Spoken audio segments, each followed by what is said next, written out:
बिस्मिल्लाहिर्रहमानिर्रहीम। पारा नंबर 30 सूरह ज़िलज़ाल की आयत नंबर 6 की तफसीर पढ़ रहे हैं हम कि उसमें और आज का जो इसमें सवाल है कि इस आयत में जो पेश गोई की गई है क्या वो टल भी सकती है या नहीं।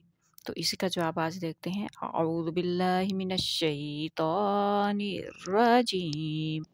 बिस्मिल्लाहिर्रहमानिर रहीम।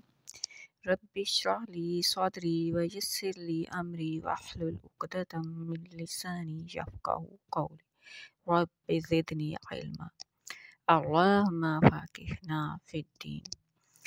तो इस आयत में जो पेशगोई की गई है कि जब ऐसे हालात होंगे, जब मसीह मौत के आने का वक्त आएगा तो उस वक़्त ये हालात पैदा होंगे, ये ख़बर इस आयत में दी गई है। तो क्योंकि अल्लाह ताला ने रसूल करीम सल्लल्लाहु अलैहि वसल्लम को वही के ज़रिए ये ख़बर दे रखी है, इसलिए अब हर सूरत में ये होकर रहेगा।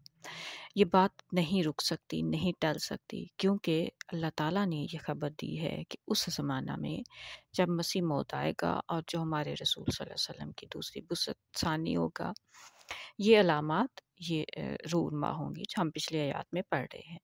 बस बेशक और बातें टल सकती हैं, मगर ये अलामत कभी टल नहीं सकती, क्योंकि जिस चीज़ को किसी मामूर की शिनाख्त के तौर पर अलामत करार दिया जाए वो कभी टला नहीं करती।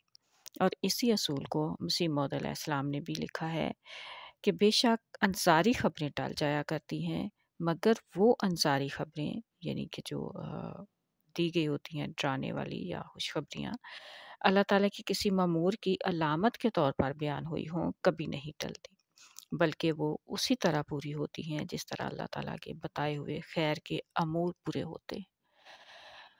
अल्हम्दुलिल्लाहि रब्बिल आलमीन।